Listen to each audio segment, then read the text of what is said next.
Three Counts starts now. That's right. We start now. It is another Tuesday. The champ is here. I'm not talking about John Cena yet. He lost his belt. But you know who's got a belt? That's Sammy The Heat Worthington, your new WBA Women's Lightweight champ.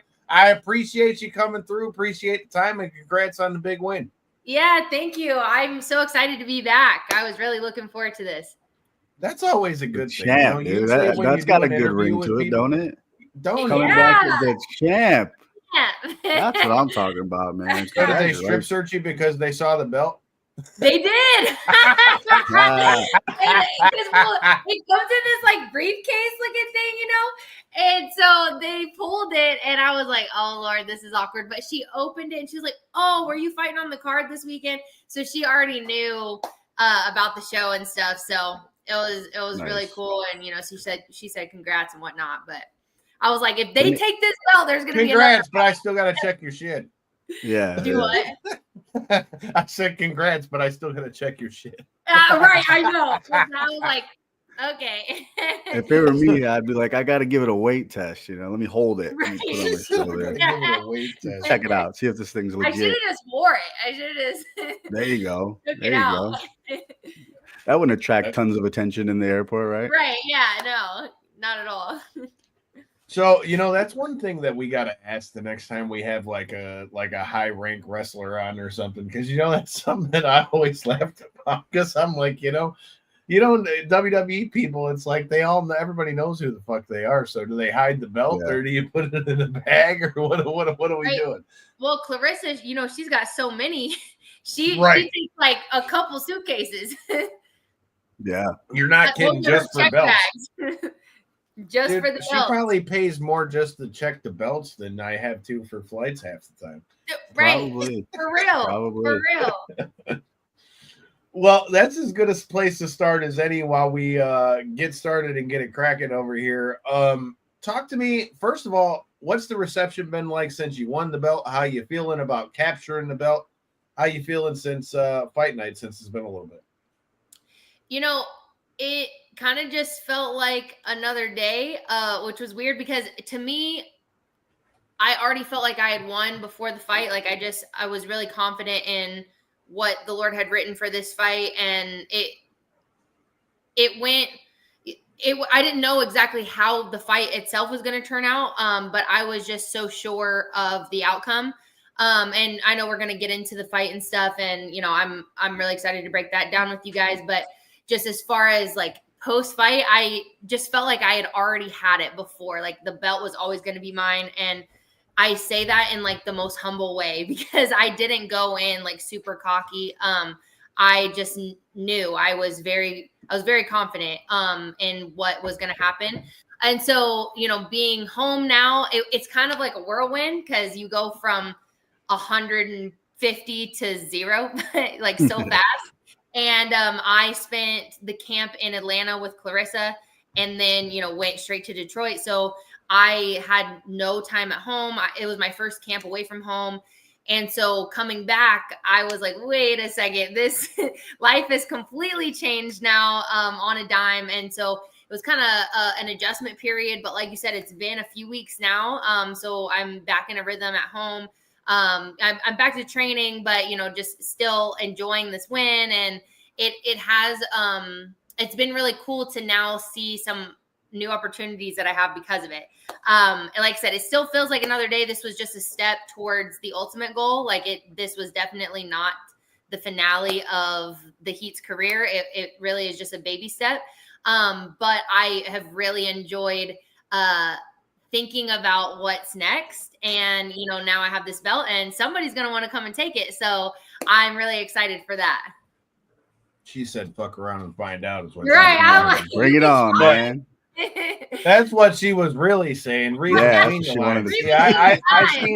seen what was in between the lines there. I seen it. But before we get to what could be next for you, talk to me about that fight, because I definitely would say from the fights that I've watched and being at a couple of your fights now, I would definitely say your victory over Victory Pitot, I think I said that correctly, might have been the toughest face you've had, toughest opponent you've faced so far in your pro career. Talk to me about that fight. Did it live up to your expectations kind of like headed into it? And did the fight play out how you thought? So within the first 6 rounds, I thought that Victoire was not going to survive. Like, I really seeing how her punch count had dwindled and how she was reacting to the punches that I was landing. I was I just was confident that the game plan was to knock her out because I didn't think that she was going to be able to go into the deep waters that I was going to take her into. But kudos to her because she came back. She had a second wind at the second half of the fight, and she made it a fight. I wouldn't say that she was my toughest opponent because to me, I don't know. It depends on what you clarify as tough because my third fight is against somebody that is actually local to California. It's interesting because people haven't seen me fight. I've only had a couple fights on DAZN. So these early fights, some of them were even showing different sides of how I can fight and the adversity that I have faced in the ring. But all that to say, Seta Vatuve is who I fought, and she was way tougher as far as how she could take a punch. She threw a lot harder. So it just depends on what you would consider tough. This one was tough because it didn't live up to my expectations in the sense that I was very confident that I was going to stop her. And when I didn't, I had to adjust. So I was able to learn so much from this fight. And I think that I could clarify it or classify it if I clarified what tough actually means. I could classify it as one of my toughest fights just because of that. It was my second 10-round fight. So I'm still learning myself in the later rounds, and being able to be brought into those later rounds there are lessons that are priceless. I needed to go through that in order to become a better fighter. And now looking back, it really was written exactly how it was supposed to be. God knew that I needed to have that experience in order to be able to perform now on this elite level that I am holding this belt, What up, though? Chris checking in from Massachusetts. We appreciate you, my guy. Corey has joined the chat as well. There's Corey. Corey, you got yourself muted, guy.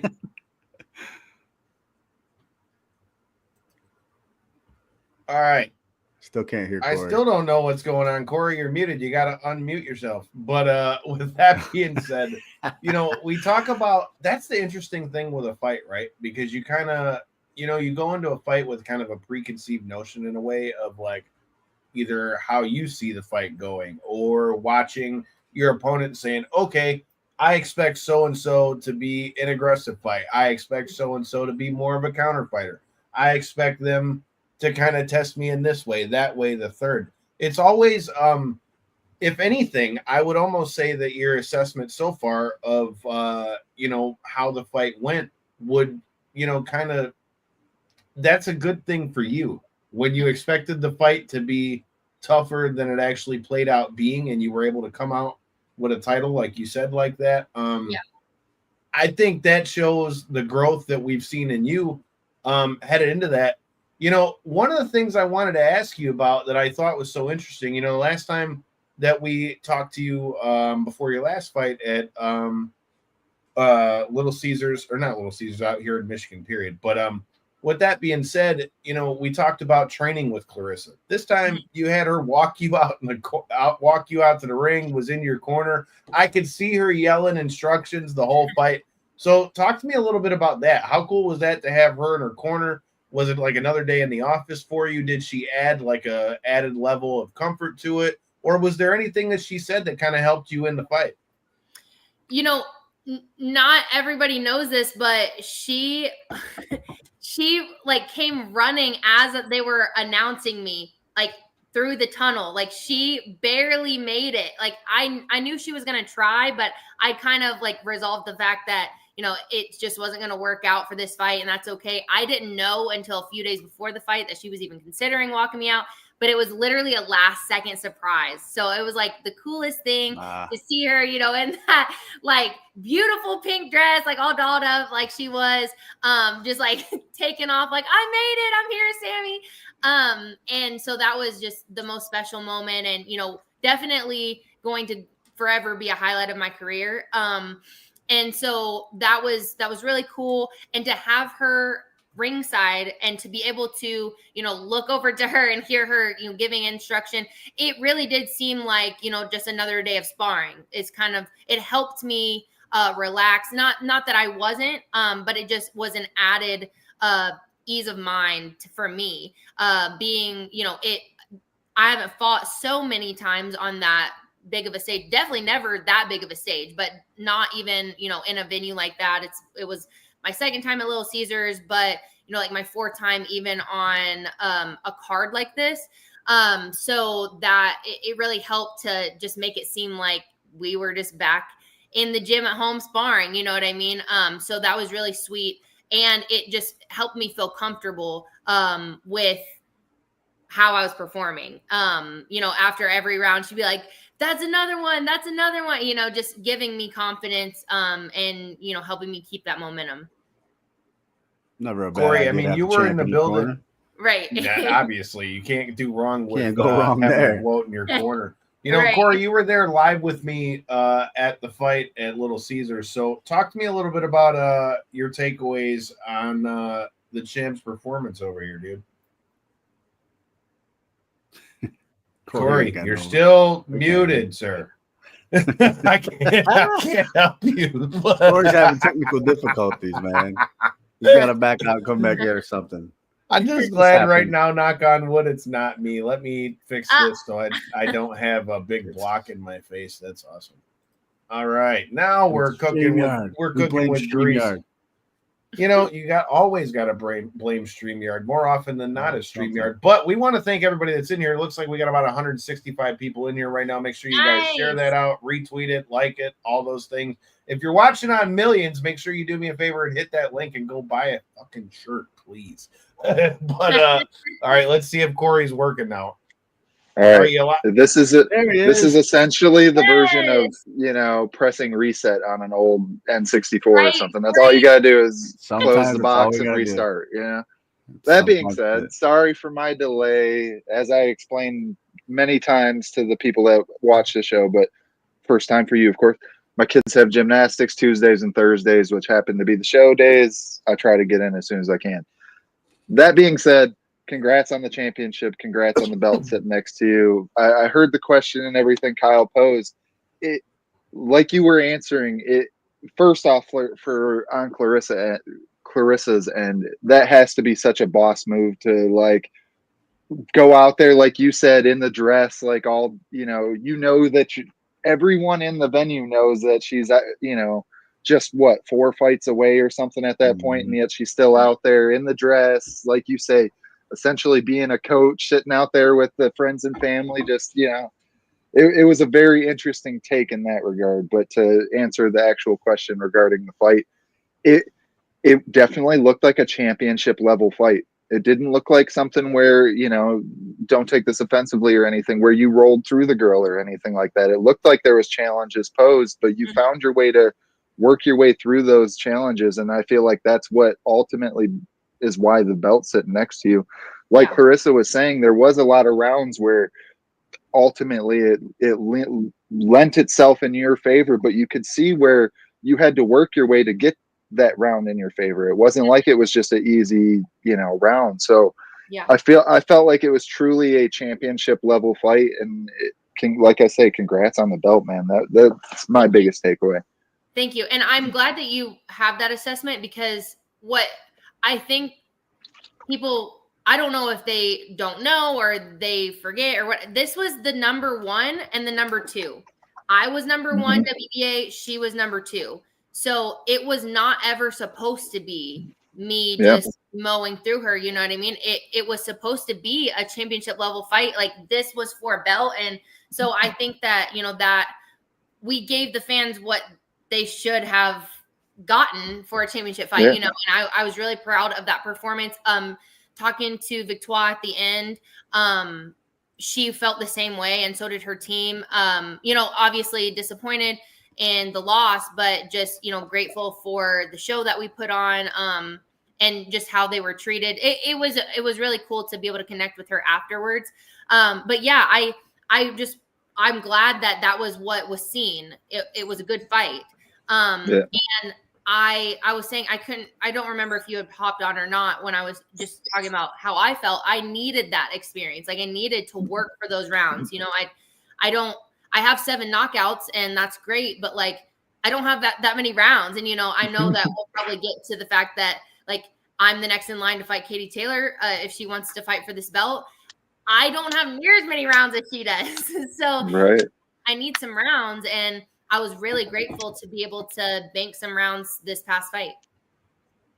I mean, I'm sure we're absolutely going to get to that, but just a little deeper on that fight, like you had mentioned, needing that in your career and being able to really kind of, we hear fighters and other analysts and stuff talk about it all the time, but finding that ability to dig down in yourself and know that you possess that, beyond just the gym and what you've done with the work and, behind closed doors. But when you can actually deliver that on a stage, it's a whole different thing.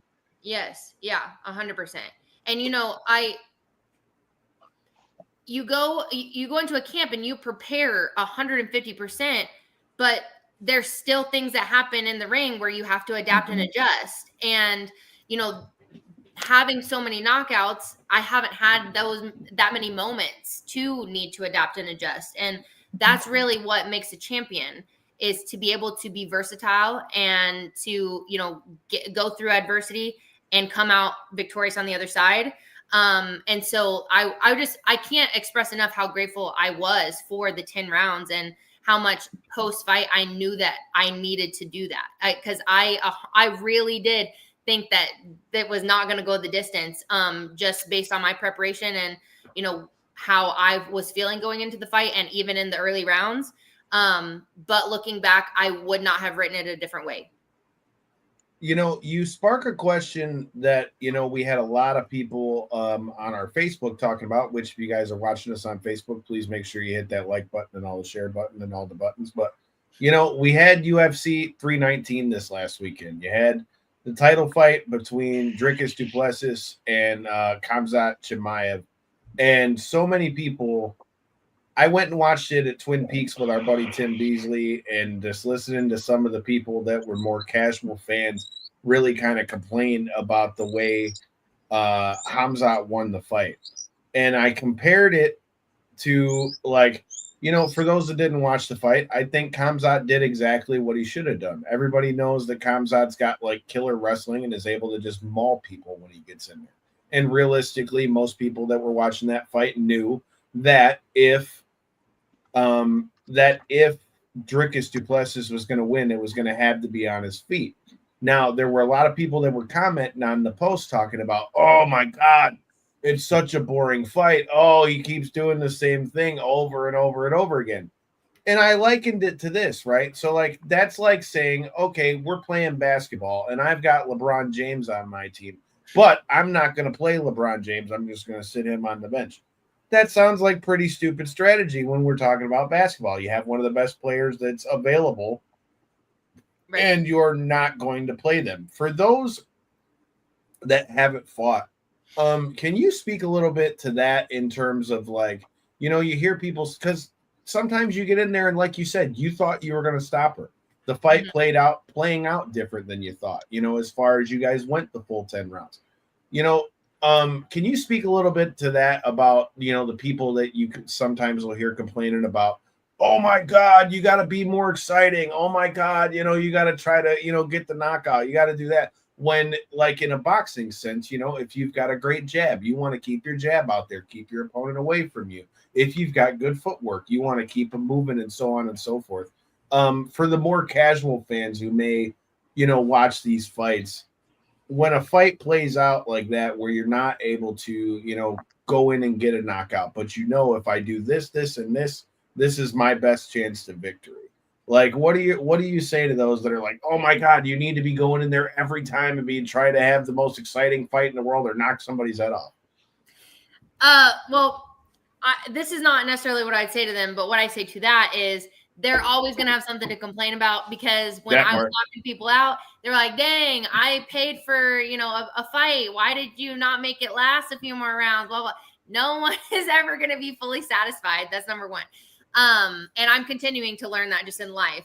But also, as far as what I would say to them, number one, I'd ask, how many fights have you been in? And normally it's none. Oh my God, that one. But really it is, like I was saying before, like fights, you have a game plan and you go in and you try to execute as much as you can. But what you do in camp too is you have a plan A, a plan B, a plan C, or you should, so that you can adapt and adjust, because it doesn't always go as planned with plan A. And that's what makes a good fighter, a good coach, to be able to help you do that. And so as far as fights being boring, it's ultimately, it's a sport. So yes, you want to see blood, you want to see this. We only have one brain, guys. So like if I can protect, and I'm the worst at that, because I kind of like getting hit a little bit, I think. So I need to work on that. But you have to understand that, like, just recently, I think it was August 2nd, 2 Japanese fighters died in the ring on the same card. Like, this is not just something that we play around with or a hobby. You don't play boxing. No, it's life and death in the ring. You have to go in knowing that could be a possibility, and make sure that you are prepared beforehand, knowing that could be a possibility.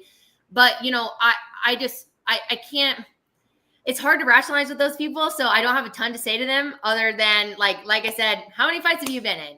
Okay, well, maybe you should do it next time. That's kind of like my response, because even people that I'm actually friends with will say certain things just because they don't know 100%. Like, oh, well, if you would have done this, like I saw this. Oh, really? Did you? Okay, well, maybe next time you can do it for me. Like, I just like it's hitting a button on a video game. Yeah, those people. Here's what they can do: watch a different sport. Maybe it's not for you. Oh my God, man! Like, it was like the stereotypical old people. Oh my God, he keeps doing the same thing over and over again. And I looked at my buddy and I'm like, so you're telling me that if I know that I've got like this much better wrestling than my opponent, and my opponent's only chance to beat me is to go and fight on my feet, so I'm supposed to just not take you down because it's what am I supposed exciting? To? Like, what? It's like, okay, if he's doing the same thing over and over, is it working? What is his opponent doing? Like, why is his opponent not stopping what he's doing? Right. Or like, if the person is doing the same thing over and over and it's not working, do something different. Like, Not only that, because they use CompuBox in boxing. Do you know that in the fight we're talking about, he landed the most strikes ever in any MMA fight? I saw that. He landed 500 fucking strikes on the guy.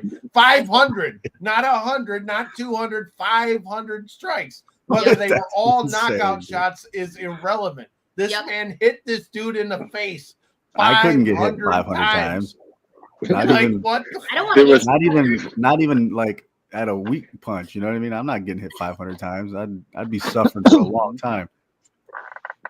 Like I said, 500 shots to land on somebody in a single fight is just insane. So I wanted to hear your thoughts on that, because look, when DDP's the guy who lost his belt and he's like, yo, he just dominated.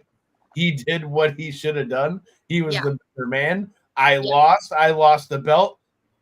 If more fight fans could think like that, holy God, would we be spoiled, bro? Fight fans are spoiled. That's all it is. I mean, they think, and then the crazy thing is, you had 2 spinning back elbow knockouts on the same damn card, and they were back to back. Yeah.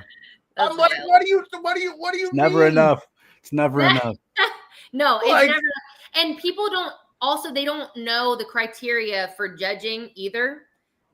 Don't get me started with that. And I don't know a ton, all of the rules for MMA, but I do know that ground control is a major part of how you can gain points on the judges' scorecards. That's kind of the extent that I know. And it's kind of weightier than even anything else, ground control. And it's like same with boxing. So effective shots is the criteria. And that's what I was going to say. They've changed in MMA, at least in the last few years, to where it's more so based upon like damage than it is like, yes, you could have, the ground control, but if you get a guy on the ground and you're just, laying on him and not doing anything. But like I said, the man landed 500 shots. Exactly. 500. Exactly. Like, I mean, but it's not they're not seeing blood. It's not the expectation. They're not seeing all that work on the ground in the clinch. Like they don't know what they're looking for. And it's like, well, that's why you're not a judge. So there you go. Thank God. Like you said, find a different sport if you're not happy, or just keep your mouth shut because you're probably not going to be happy with that sport. So there's a reason you're at Twin Peaks watching this shit, damn it. Oh my God. Don't. And the thing is, what's crazy is now that I have a judge's license too, it's like the most wildest thing. Cause like, I love when they say, what are the judges looking at? Like, I mean, bro, if we're watching two people fight and one guy takes a guy down and just mauls him for 5 rounds, how in the hell am I supposed to give the other guy, like, how the hell am I supposed to give the other guy the round? Like, I'm just saying, this is pretty 100%. Cut and dry. This guy is like mauling him. He had him in the crucifix where he had like one of his arms trapped, so he couldn't even defend himself from the punches that he's getting hit with. And again, 500 punches. But I'll get off my soapbox, but I just thought that you would have a good answer with that. What up, though, Cody? Shout out to Arctic Pines Tree Service and Tree Removal. We appreciate you. Before we get into talking about Katie Taylor, I know you said you're a foodie, so we got somebody saying that today is, where is that? Today is Happy National Soft Ice Cream Day. So did you partake in any ice cream? And if so, what kind of ice cream is Sammy Worthington partaking in? So ice cream is my go-to post-fight. I love ice cream. Anyway, I could go into all of the things. I love ice cream too. But ice cream is definitely on the list. It's always on the list. We have this place that it's a chain, but I don't know like if it's a California thing or what. But it's called Handles. It's got the best ice cream. However, I'm a Cold Stone girl because I love Cold Stone is so good. Yeah. So good. And I love toppings, and you can just pile on the add-ons just with like, a little bit. I say a little bit of ice cream. I still want a lot of ice cream, but I like a lot of toppings. My husband is Chase. He's different. He's like, dang, why are you getting Cold Stone again? I'm like, because I want, cookie dough, brownies, Oreos. I want it all. I didn't know that there was actually a National Ice Cream Day like that. I'm pretty. I didn't know that either. I'm like, we need to look this up. They make holidays for everything. I was just about to say, I would have celebrated this one. That's for sure. I bet you fucking would have. Yeah, I would have definitely took the family, walked away with a little strawberry shortcake for myself or something. Dude, you talk about Cold Stone. You call it like basic. You call me basic, but dude, I could get down with like, you just give me some straight strawberry ice cream and then put like strawberries in between it, and then give me some summer treat, right, bro? And give me some whipped cream with it. I'm good money. Like, it's all good. Cody in the comments, he says Rocky Road. I don't know about Rocky Road. I'm a Rocky Road's a good one. Rocky Road. I like cookies and cream or strawberry cheesecake ice cream. See, that's what Chris said. See, Chris said anything chocolate or cookies and cream. I'm with that. Yep, 100%. I like cookies and cream.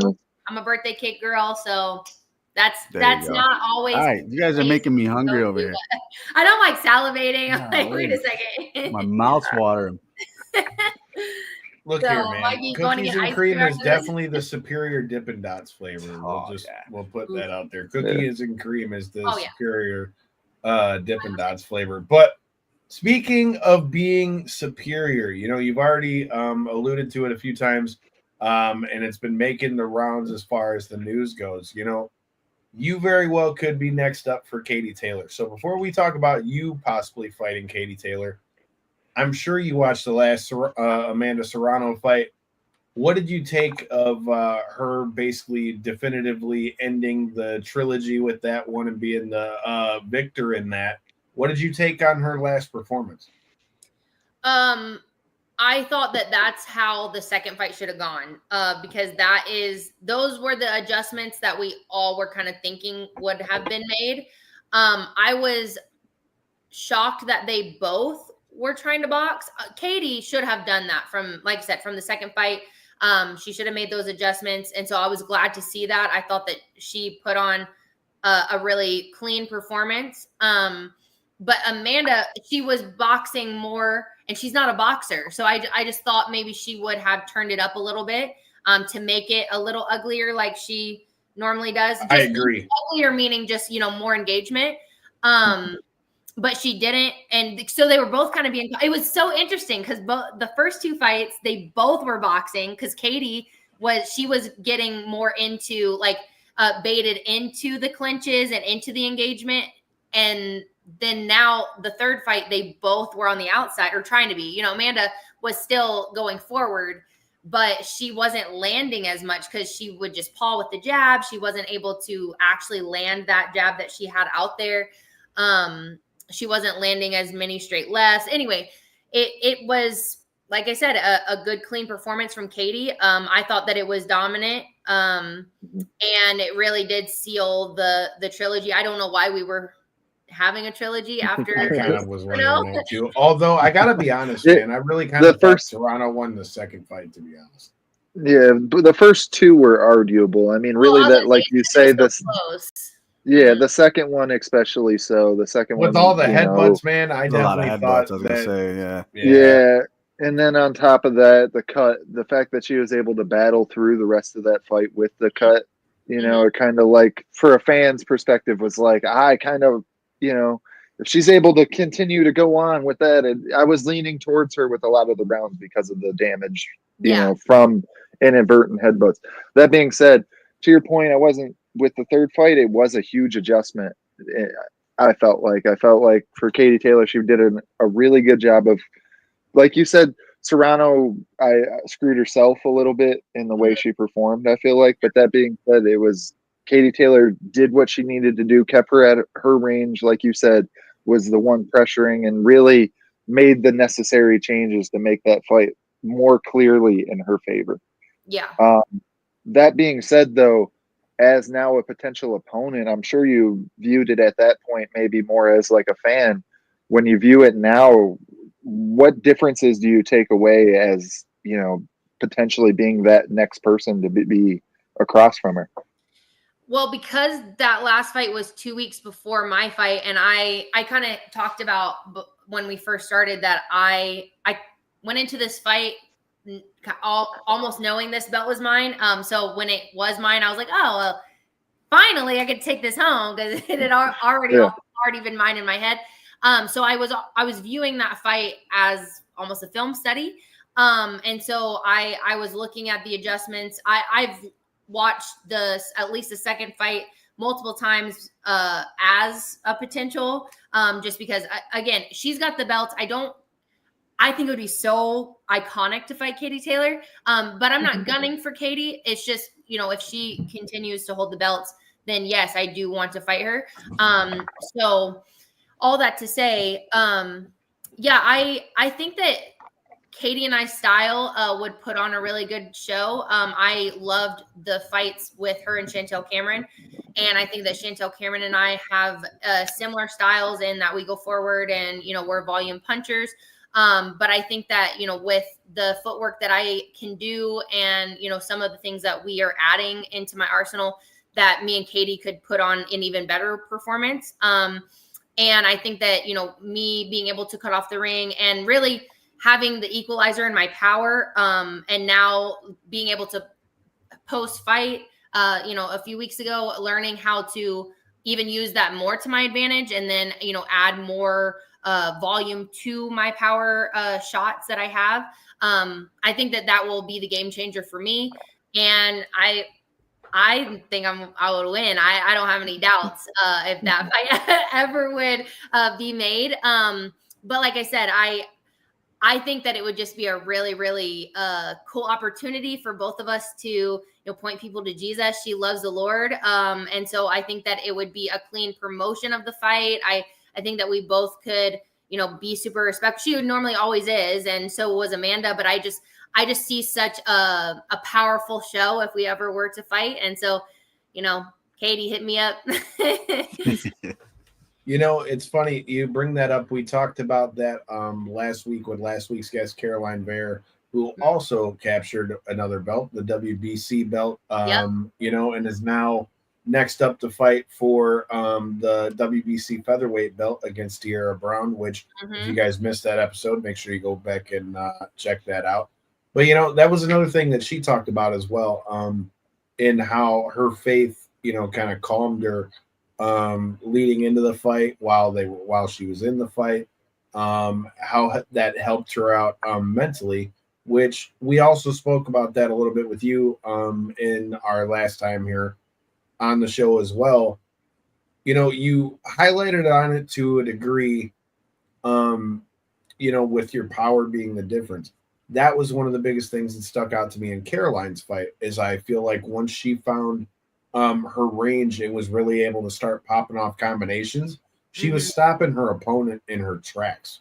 And I think, especially in women's boxing, I think when you can get somebody that can go in there and, pun intended, turn up the heat, on somebody and really start to land, those tough and meaningful shots, I think that can most definitely be the thing that makes, can set you apart, make you different as far as opponents for Katie Taylor. Now, another thing you mentioned was that you said that you were happy that you got some of the rounds in this last fight, that you needed more rounds. Do you think, should this fight with Katie Taylor happen, do you think it plays into your advantage that there's not as many rounds of footage for her to really go through? I mean, I don't know how much of a film study type person she is, but do you think that could be an advantage for you if this fight gets signed? Yeah, 100%. And really only because I'm in the point in my career where I'm still growing. Like, if you were to watch the fight in February and then you watch the fight a few weeks ago, it's two completely different fighters. And there wasn't that much time in between. And so I'm constantly growing. And so even if she does watch the film, there's not that much. So even if there was an abundance of fights, she wouldn't be learning how to fight the fighter that I would be in the ring that night. And she's at a point, and this is with so much respect for her, she's at a point where she's not really growing in her career because she's kind of peaked, is what I believe. And that is not to throw shade at her or disrespect her, because she is a phenomenal fighter. But I'm still peaking. My ceiling is still super high. And so I believe that if she were someone that is a film study, I hope she's not, because she wouldn't be preparing for the fighter that she would face. I like it. I like it. With that being said, we talk about that. What is getting to see a fight like that, and even being on a card like you were with having Clarissa doing what she did and having the big entrances that were there and all that stuff. What does it mean to you, not only as a female fighter, but now a world champion? What does it mean to you to see women's boxing finally kind of starting to get set on, not necessarily a pedestal, but put on the playing field that maybe it's always deserved in the first place? Because I think my biggest takeaway from the last Katie Taylor Amanda Serrano fight was just seeing this was totally different than the fight that she had when you had Jake Paul as your main event. When you put them as the main event, and then you've got another Detroit native, Alicia Baumgardner, fighting in the co-main like that, and they still did great numbers. Might not have been the same numbers as you did when you had a Jake Paul on there, but there was a lot of people watching that fight, and that fight was like the talk of boxing for at least a good week and a half after that. What does that do for you as a champion now, realizing that, hey, now the world's maybe finally waking up and starting to see, okay, the women's fights are just as viable to be a main event fight or to be a Netflix fight or to be a pay-per-view fight. You know, that's one thing we talked about with Caroline, but, you know, with Katie Taylor potentially being your next opponent, you know, what are your thoughts on what those fights are doing for women's boxing?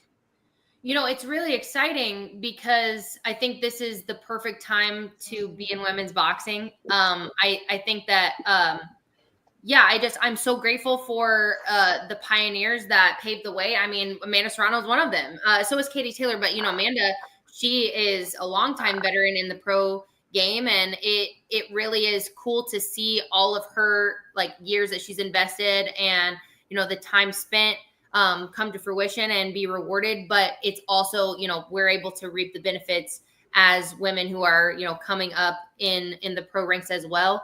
But yeah, it definitely, like you were saying, it feels like a long time coming, like something that we've known from the beginning that we deserved. And we're starting to, I mean, we're not there yet. But we're starting to, because, you know, you don't want to be like, oh yeah, we made it, and there's still work to be done. Because I definitely think that there is still work to be done for us to be where we should be and where we do actually deserve to be. But we're getting there, and that's really cool to see. And it's exciting for me as someone who is, like you said, a world champion and could be fighting Katie Taylor, to step into that role as well, to continue to trailblaze like those before me have. And I don't take that responsibility lightly. I'm honored to be able to do that. I mean, you Absolutely. Talk about a huge potential spot for you, someone like yourself. You go in there and get that victory, walk away, you know, you, like you say, I mean, for the spot like that would be on you for, you know, the whole of women's boxing would be huge. So to see where the sport has came in the last few years to kind of be just like Kyle was mentioning, almost like it, like even the co-main spots were like, wow, you know, we got a women in the co-main. Wow.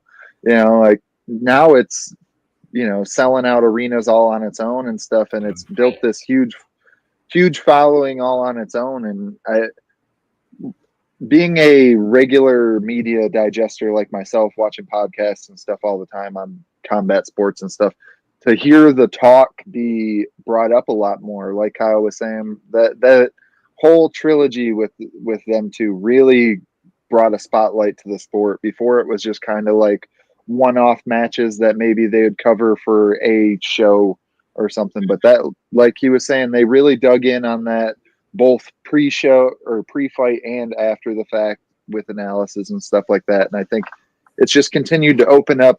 And you see also, I feel like it's kind of across the board, because you've seen like the likes of WNBA start to get a lot more coverage and stuff like that in the last couple of years. So I feel like it's just been this kind of renaissance around women's sports, and to be, like you say, almost in this perfect window of time to where it's hitting this upward trajectory, and you're just now getting your belts, you know, it's like it's awesome time for you.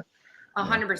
Yeah, I definitely agree. And, you know, I'm just thinking while you're speaking of the trilogy, and I think it was actually really beautiful that this third fight was so much different, because it also showed, I think that a lot of people had this perception that, you know, women, we just go in and we just go at it, you know, and that's all we do. We don't really have any strategy. We're not slick. And, you know, that might be the case for some fights. And I think that we're definitely way tougher than the men.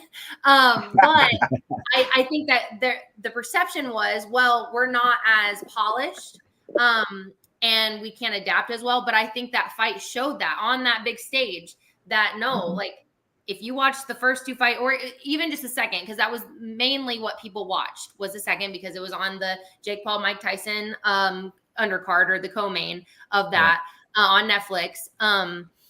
And so you saw two different fights. I mean, completely different fights. And I think that also highlighted just the talent that is in women's boxing, what we're capable of. And so, yeah, it's really exciting. I mean, okay, just not to cut in, Kyle, but just a couple, you know, like what, not quite 10 years ago, 7 years ago or something like that, you had one of the better women's champions, Holly Holm, literally have to leave sports just to try to make a paycheck. And now you guys are in a position where it's almost roles have reversed to where now, you know, women's boxing's taking that boxing role where, you know, the paychecks are a little better on that side of the, you know, the grass. Funny you bring her up, Corey, because I don't know if you know this, Sammy, but I just saw a press release today that now says that Holly Holm is ranked in the WBA as well. I don't know if it's the same weight class, but that was interesting as hell. Yeah, because isn't she lightweight?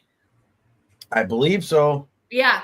I was about to say, because I only know that because there's been talk about her fighting Stephanie Hahn, who, like you mentioned, WBA, she's the WBA lightweight belt holder right now.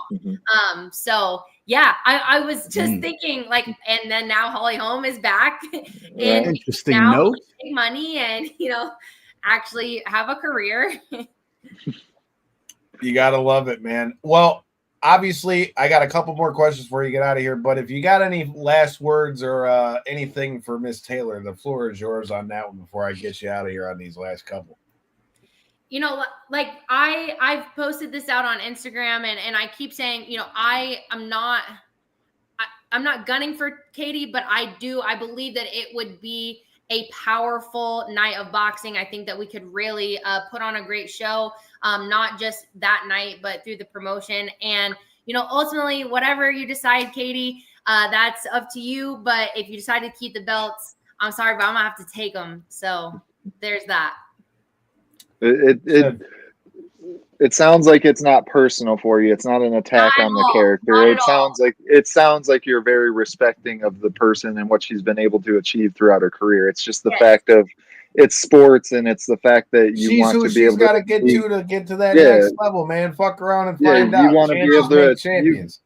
You want to be able to achieve the baton. Like, I'm the one that's going to take it, so I'm ready for her to give it to me. Yeah, there you go. That's probably the nicest way to say it. Yeah. We were talking about that manifesting thing. I'm manifesting it out here. If you fight Katie Taylor, I need to be there. All right, I got one more female fight to talk to you about. Talk to me about Clarissa's performance in her fight and what we heard in the press conference. I was sitting next to Muhammad Ali's wife, and I heard her say that she told Layla to stay her ass in the kitchen. That's exactly what she said verbatim. She said, I done told Layla to keep her ass in the kitchen. I'm with you, gloat. So what are your thoughts on Clarissa's performance that night? And what are your thoughts on this potential fight with her and Layla Ali? Do you think it'll actually happen? Okay, so in true gloat fashion, I mean, she put on a shutout performance. The one thing that I will say, Lonnie surprised me with her defense. Because gosh, Clarissa, we were sitting like not quite ringside. We were actually sitting behind Rick Ross, and I was definitely fangirling. So I was like trying to pay attention. But anyway, that's besides the point. But you can like almost feel the wind off of those punches. And so I was like, whoa, her life literally flashed before her eyes. But she, you know, she was able to make Clarissa miss, which, like I said, she should be proud of herself for doing that. But Clarissa, and like I said, in true gloat fashion, she kept her cool. It looked like they were having fun in there. You know, how they were kind of like, you know, taunting one another and doing all that. There was never a question. I mean, the scorecards reflected that. I think the only question was, would Lonnie survive? And she did. And so, yeah, I think that it's with the people that might feel like, okay, well, who else? Like, we got to get Clarissa more competition, all this stuff. It's like Clarissa, whoever you put in front of her, she just runs through. So it's like, okay, well, put somebody else. Now we move on to the Layla Ali fight, the potential. Okay, Layla, you've been talking smack for years and years and years. We have the 15 million. So what are you going to do? And people, they always have opinions. It's like, okay, well, why would you fight, you know, a 40-something-year-old, blah, blah, blah. Same people that watch Mike Tyson fight Jake Paul, but that's neither here nor there. But Layla's the one that's been calling Clarissa out. Like, Mike Tyson didn't call Jake Paul out. Like, it wasn't like years and years of Mike being like, I'm going to beat you. It was just like, okay, I can make a bag. You can make a bag. Let's fight. And Layla, has been, I think just because of the Ali, you know, I'm the best, you know, that whole legacy, you're not the GOAT, I'm the GOAT type of thing, where she has just been running her mouth to stay relevant almost. And now it's like, okay, Clarissa's like, we can put on a show, we can do this. And I think it's kind of like calling her bluff. So I don't know if it'll happen. I hope it will. I personally think that, you know, it could be one of those good things for boxing, again, putting more eyes on women's boxing specifically, because Jake Paul's thing helped women's boxing, but it was it was a men's fight, Jake Paul and Mike Tyson. But this is, people know the Ali name. So it could be another, you know, women's fight where people have eyes on women's boxing. But, you know, if it doesn't happen, Clarissa, she'll find somebody else to beat up on. But that's my take right now. I don't know where it's going to go.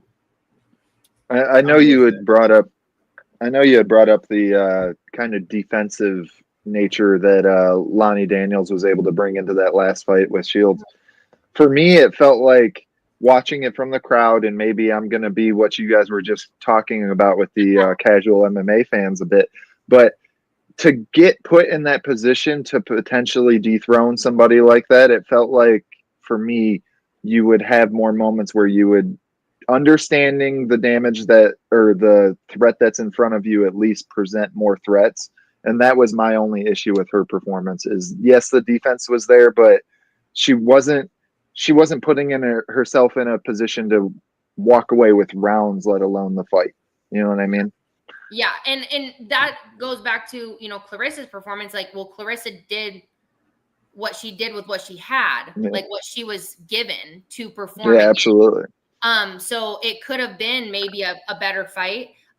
If Lonnie, and it's interesting because Lonnie, I just saw something that she posted out. It's like, she was saying that she needs to stop being such a wuss. But you know, if you have ever talked to her or you've paid attention to her, she's very funny and like laid back and chill. But so she likes to kind of joke about herself. But I agree. She wasn't doing anything. That's why I say, you know, kudos to her for the defense, but it didn't do anything. Like it didn't win her any rounds. I think maybe a judge gave her one round or something like that. But she wasn't ever putting combos together, maybe in like 5-second bursts. But again, we weren't able to see Clarissa's beautiful defense because of that. And it could have been a more back and forth defensive, like quick burst. Anyway, it could have definitely been a different fight, but you know, neither here nor there now. Yeah, all right, like you say, with what's presented. Well, talking about fights that we got left coming up, I'll get you out of here on this one. We got Caroline's take on this one. I got to hear what you think. Canelo versus Bud might be the biggest fight that we have that can be made in boxing right now. I, for one, am very much so looking forward to seeing this fight happen. What is your take on this fight, and who do you think is going to win and why? Okay. Yeah, I am so excited for this fight. I think that this is I hope what I would say this is going to be what we thought that the Floyd Mayweather Canelo fight was going to be. I think that this is actually going to be a good fight.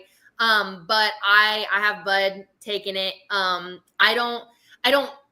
think it'll be a decision. Because what Terrence does is he kind of downloads his opponents and he breaks them down from there. Not that Canelo doesn't do that, but just in Canelo's past performances, I haven't seen that as much. I don't think that his reaction is as good as it was. That's still, he's got great reaction. So you have to, you know, I have to clarify that. But I just think that it's one of those, Bud is still, it kind of like what I was saying with me and Katie. Bud is still coming up a little bit. Even though despite his age in his career, you look at it, he's kind of still increasing, growing, learning, adapting, and Canelo's kind of hit that peak, and maybe people could argue is regressing a little bit. I'm not saying that 100%, but he's just had a longer career and is older in boxing age. So I don't know. I think it's still going to be a good fight. But I would take Crawford on a unanimous decision. But I hope that I'm, you know, not wrong per se, but I hope that the unanimous decision is not what he showed with Errol Spence, and it's actually a good fight. Because we've seen Crawford obviously demolish top 10 pound for pound, arguably greats. And I hope that this is one of those where it's still a great performance, but I think that, Crawford has the technique and the skill to win. I feel that. I think the key for Canelo to really be able to do what Canelo does is he needs to make this grimy. This needs to be a fight. He needs to be putting his weight on, because Crawford's coming up to fight him too. Yeah. Exactly.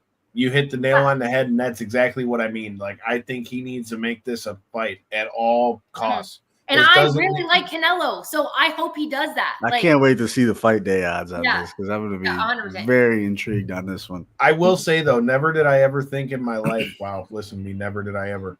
I never did I think that a Canelo fight or a boxing fight, period, would be being promoted on WWE TV. That is fucking wild. Yeah. Look, I just want to put that out there. What a time to be alive. If that doesn't tell you how big of a fight this is, obviously with it being on Netflix, it has to do with that too. But dude, what a time to be alive when boxing is being promoted the way that it is. Right. And 100%. that only opens up more doors for you guys to be able to do what you're doing. Yep. And all I know is I, for one, am looking forward to seeing it.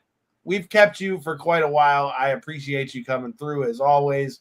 If you've got anything else that you want people to know, or anything else that you want them to plug or check out or go buy a shirt or any of that stuff, the floor is yours.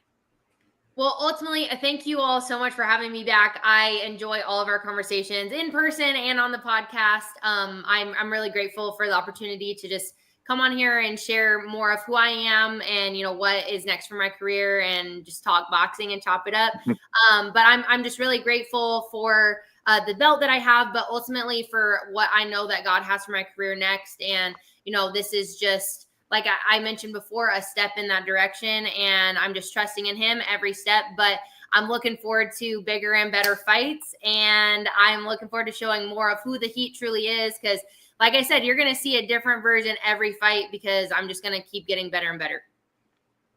That's what you like to hear. I definitely can't wait to see what's next. We're going to be rocking with you in your corner. Shout out to Arctic Pines Tree Service and Snow Removal. Make sure you check them out. If you are in the Detroit area, make sure you check us out this weekend. You got live boxing, Motor City Casino. I'll be ringside for that as well. You've got Legends of Combat coming up in September. Corey and I will be on the call for that. That'll be on Spectation Sports. Tell them when next Tuesday is, Kyle. Some people he forgot. It's my birthday next Tuesday. If you let me finish what I was going to say. Forgot. No, I didn't, you asshole. It says it on my phone. I was going to say some people would say it's a holiday, but that depends on who it is a holiday. But you didn't even let me get it out yet. You fucked up your own pop. He doesn't even know how old I'm turning. That's how good of a friend he is. You're gonna hit the big 40. I should get you a 40. Big blow up. I'm turning 55. I look great. Let me get him the big blow up in his front lawn, the old bastard. Corey, I guess my studio light I'm not really turning 40. Don't say that. You made my heart drop a little bit. It's time for Corey to take his old man. I guess my studio light said it's over. Yeah, he heard him. It's over. We got to let the Heat get her sleep. Make sure you guys check us out next Tuesday. I was talking to the homies over at Salida Promotions. I heard there might be some more heat coming your way soon. Make sure you guys hit that subscribe button. You never know who's going to be on the other end of this. And like I said, if the fights are going on in the area, you never know what time it is. You never know where you'll find us. Also, I might have to go check out King of the Kill this weekend. King of the Kill's on Saturday. I heard Nick Gage is in the first round. Shout out to our guys over at Ruthless Pro Wrestling. It's going to be a crazy-ass night over there as well. But as always, Sammy, we appreciate the time. If you guys are new here, make sure you hit the subscribe button, the like button, the share button. It says there's 232 of you watching this right now. Make sure you share this shit, tell a friend, and make sure you guys subscribe on all the platforms. Until next time and in between time. Peace.